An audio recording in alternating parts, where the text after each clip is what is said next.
Good afternoon, everyone. Welcome to our small footprint. My name is Nyssa, and if you're new here, we are a family of 8 who live off-grid in Australia. Normally I do a weekly Sunday sort of a catch-up video, except it is Monday today because it was Christmas yesterday, so I didn't do it yesterday. So I thought I'd just pop in and have a chat. I didn't get a whole lot of footage of Christmas Day. To be honest, it's just a little too hard. It's too hard to juggle the kids as well as make food and all the rest of it. So I had my camera set up at my kitchen bench like normal. So there's plenty of footage of the food and stuff that I did. So I'll sort that out and do some voiceovers and share that later. But actual Christmas Day was it was Christmas Day with 6 kids in a messy, cluttered house with minimal living space, and it was just too hard. It's too hard to film in the house. There's just not enough room. There is stuff everywhere, storage everywhere, plus the normal mess. The kids are really into drawing at the moment, and the amount of loose paper everywhere is driving me nuts. I just bought myself a shredder actually while we were on my trip down to Brisbane, so I'm going to pull that out to shred up the paper. I bought a cross-cut one so that I can hopefully use the cross-cut paper in my in the nesting boxes and things like that, maybe in the composting toilet. I'm not real sure, but I thought that it was worthwhile to try doing it. Even if it just gets composted, at least the paper is being reduced before it's put somewhere. So any ideas on what I can use shredded paper for, let me know. We do make fire starters out of it as well. We tend to shred it up and set it in paraffin in half oranges, and then or just in ice cube trays, and use that as fire starters. So I've got a big block of paraffin that I melt down for using that for too. So we might be able to use the shredded paper for that too. I'm not real sure. I'll have to look that up. But if you know of any uses, then let me know, because the kids go through a lot of paper. We try and make sure it's well used, both sides and all the rest of it. But in the end, they go through a lot of paper, and I would like to find a purpose for that used paper if I can. So Christmas Day went well. It was Christmas. It was, they got up, got gifts, and enjoyed everything. We had an incident with the walkie-talkies. So I bought them walkie-talkies, and I purposely bought rechargeable, plug-inable ones, things like that. But you have to buy rechargeable AAA batteries to make them rechargeable. I would have thought they had like a power pack in them, like most things do, or a little square battery like a camera does or something, but obviously I didn't read the packaging well enough, and it requires 3 AAA batteries, and you can use standard AAA batteries, or if you want to be able to recharge it with the USB cable, then you have to have rechargeable AAA batteries. So that's something that will be added to the list for the next Costco trip, because they sell the Eneloop ones, which seem to be one of the best value and best rated ones. I'll have a look around if anyone knows any really good brands from any of my other off-grid people who watch and know any good brands for the rechargeable batteries. Let me know.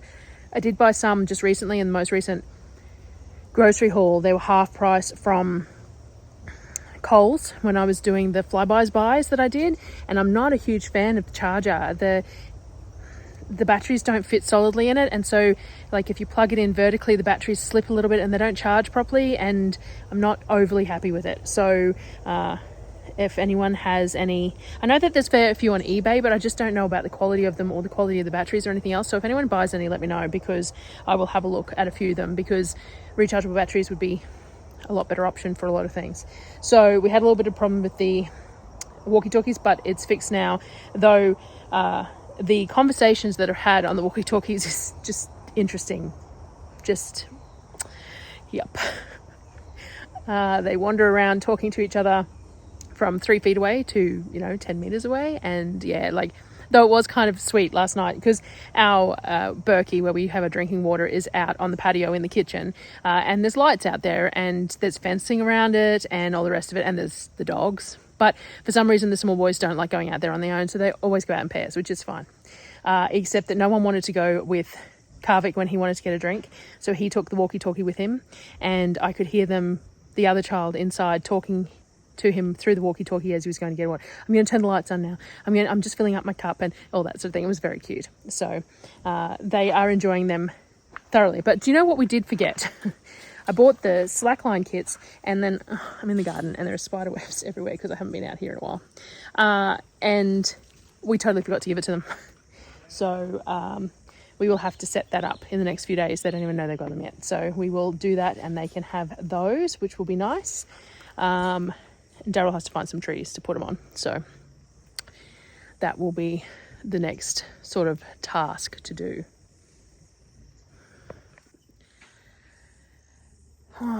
Garden wise, I thought I'd come out here and see if I could find some of the ladybug larvae in the evening primrose, and I can't seem to spot any, but I'm going to turn around and show you that the tips of all the plants are really lovely and green and lush, which means that the lady beetles and the larvae in that are eating the aphids and killing the population.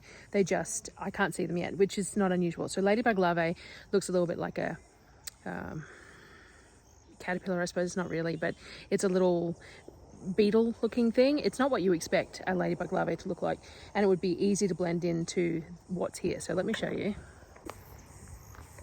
So this is the plant I released them on, and so you can see that a lot of the aphid riddled parts have died off. But the thing is that at the tips of each one, if you look here, the tips of each, we can get it in focus, the tips of each plant are really lovely looking compared to the back of them. Focusing's hard at this point, but so there's a lot of new growth on the plant and there's a lot less damage. Hang on, look, there we go. Let's see if I can get this in focus. Where are we? Can you see that little, let's see if we can get it to lock there, that little black beetle looking thing? There's two of them. There's one there and there's one on the other side of the leaf, that crawling around there. They are ladybug larvae, so that's a good sign. It means that there should be more around. Just can't see them. Look, there's one. I think there might be one there. There's one there. Can you see that one? Might not focus. Hard with the, I'm just using my phone at the moment, so, and with one hand not being able to select, and there's flies landing on me. But that is a ladybug larvae. So that's neat. That shows me that they hatched some eggs out and that we've got babies. So that's good. The other thing that was exciting was I came out here the other day. Let me clear more spider webs. And found beans. So let me turn you around again. Look at this. Purple beans.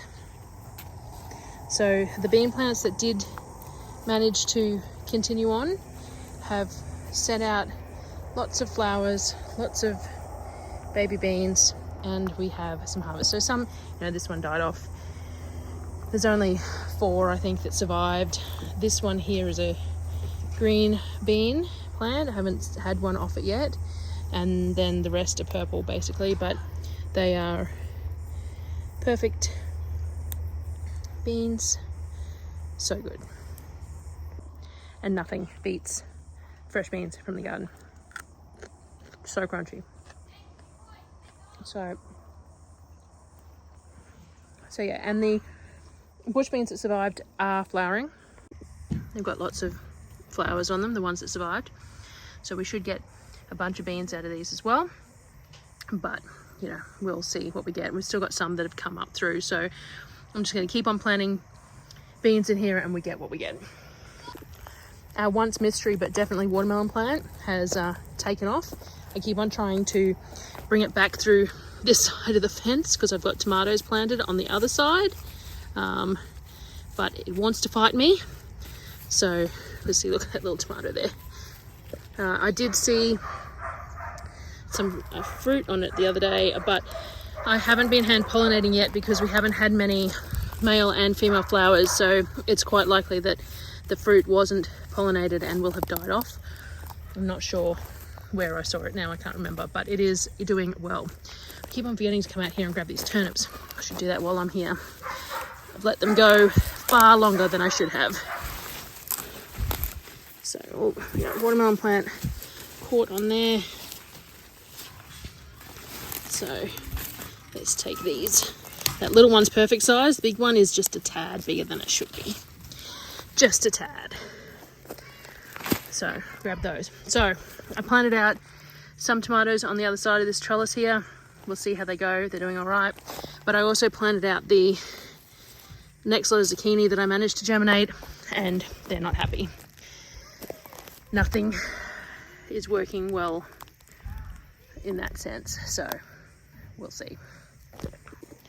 My herb garden is a little out of control. This is rosemary, and I was supposed to prune it and I didn't, and now it is just ginormous. The lavender is huge as well, sage, and then the lemon balm has just taken over. And there's some mint in there too, is there? Mm-hmm. So there's some mint. Let me see, going through here. Probably spider webs everywhere. So underneath the lemon balm, there's some mint in here as well. It's only over here.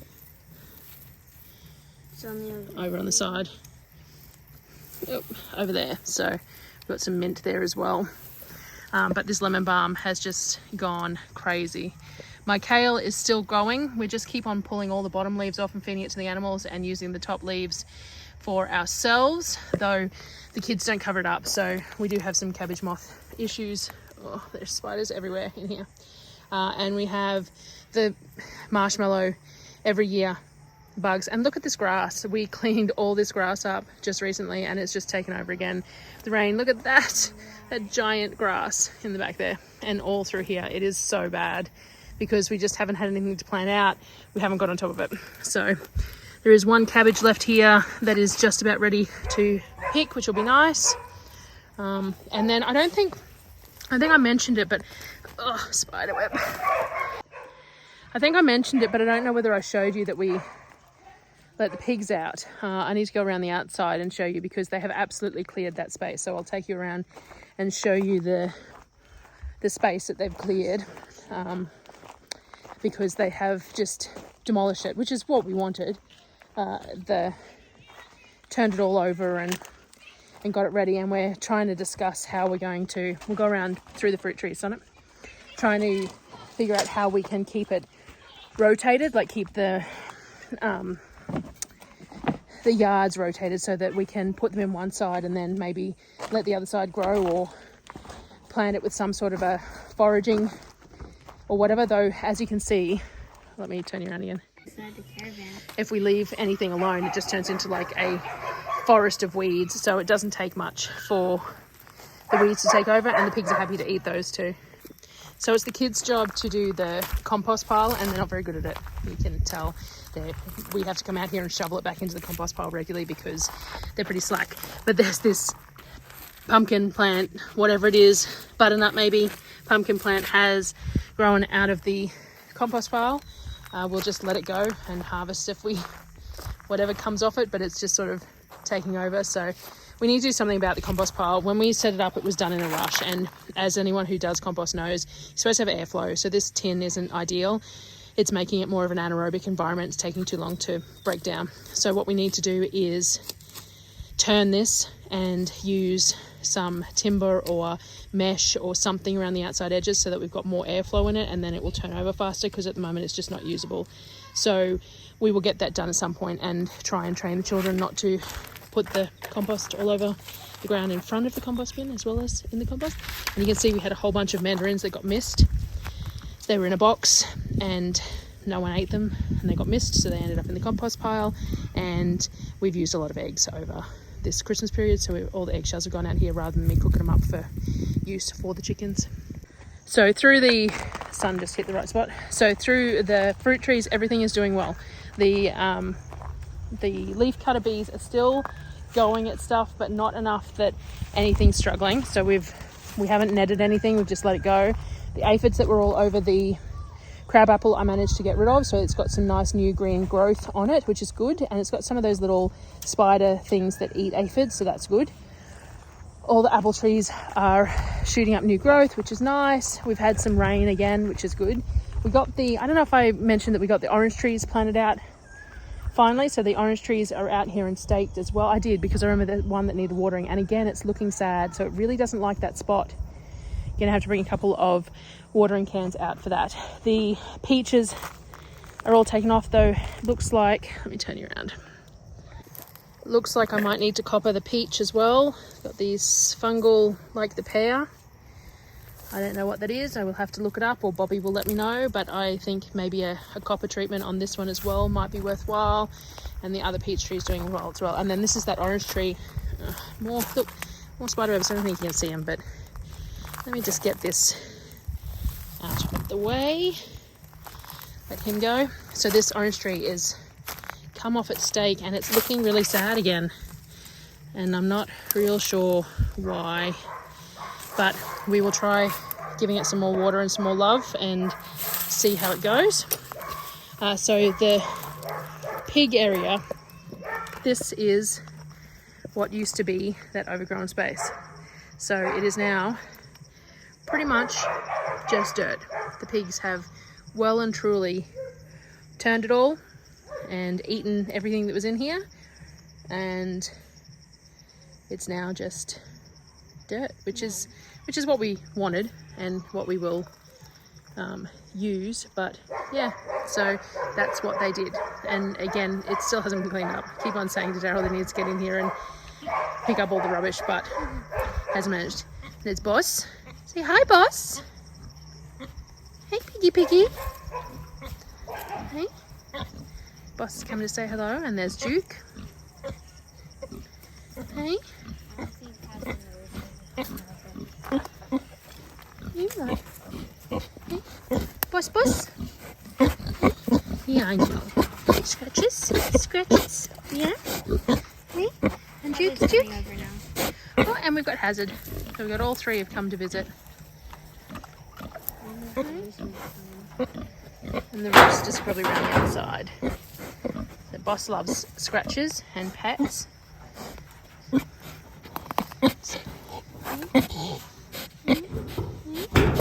And it's about their dinner time too, so that's probably why they actually came to see us. So a piece of metal there needs to be pulled out. So yes, the pigs have turned this all. The roosters are around the other side, generally speaking, because that's where they get fed. And as I said, it's about dinner time. And all the trees are doing well along here too. So the feijoas are doing really well. And look how tall that pear tree has gotten. So far taller than Sonnet, but it's still, this black spot is still an issue. So I'm going to have a look and see how often I can do that copper treatment, because it hasn't gotten rid of it. So we've got new growth points, so that's always good. Sonnet, you want me to show you that? Sonnet wants me to walk around this way so we can show the roosters. Now this is out the front of the property. It's completely overgrown. We don't walk through here very often. There is we do have some aloe vera planted along here though, but we haven't, we separate it and plant it other places eventually. We've got a lot of land that barely gets used. Pros and cons to that, I suppose. I just saw this tree and thought, wouldn't it have made a nice Christmassy looking tree if we had one close to the house? Squirrel. Sun's in my face. So we have a lot of just stuff lying around. We have a lot of timber and bits and pieces that just lie around, that groups of stuff that we need to use for other projects that we haven't got to and all that sort of stuff. So there's a lot of spaces that we just don't use around and that are very overgrown. So let's turn you around for the roosters. So that's the... Come to say hi. Up down, buddy. And all the roosters are still living happily in here with them as well, so working for the moment. Now, I don't know where we were up to with the chickens last time I spoke, like to you guys, the last time I did a catch up, but we moved the tractor chickens out to their own pen. The brooder chickens need to go in the tractor now, but we're trying to figure out wheels on the tractor just to make it easier to move around and stuff, because at the moment it is really heavy. You can't move it once the chickens are in there and that sort of thing. So we did finish the new chicken pen though, out here. So we did an add-on. We're just extending as we go and adding on chickens. Coconut. So we what's this one's name? Coconut. Apparently. You can tell it apart because it got brown on it. So we got all these ones pretty chickens that have come out here. You gotta stay in. Go stay in. So all these pretty ones that have come here into their pen. So their pen runs along here. So now we need to build a second one like this because these chickens and ducks are outgrowing their pen, which was just supposed to be a holding pen. And the ducks get so large, so very large, that they outgrow this space. And the ducks attract a lot of flies, so they need more room. So we're going to build the same that we just built there again, and then this will become an interim pen rather than a permanent pen. And then everything else is as normal. We still have the duckies in the first pen, chookies in the second pen, chookies here, and the rescue hens in the third pen. So everything is still much the same out here as it has been. They're hanging around like they haven't been fed. Have they had dinner? So that's our other flock. So there you go. Chicken update, garden brief update, and the Christmas update. Again, like these videos always go, I'm going to get it inside and I'm going to edit it and I'm going to wonder the rambles that I went on, because that's what I do. And I never remember by the end of filming what it was that I spoke about at the beginning of the filming. So I don't know if I've covered everything or not. I'm not sure. But anyway, I decided that I'd come out here and have a chat, let you know that Christmas went well. The kids all enjoyed their presents. We still have to sort out those slack lines that we totally forgot. The Nerf guns may have been a bit of a error in judgment, because there has been plenty of fights and screaming and stuff about them, as I suppose was expected, but at the same time kind of frustrating. And the dogs don't seem to like them too much either, so but they have enjoyed them regardless. So we had plenty of food: trifle, prawns. What else did we have? Ham, pork, potato salad. So I've got footage of bits and pieces of food that I've made, which I will put together for you as well. But for the moment, this was just a hi.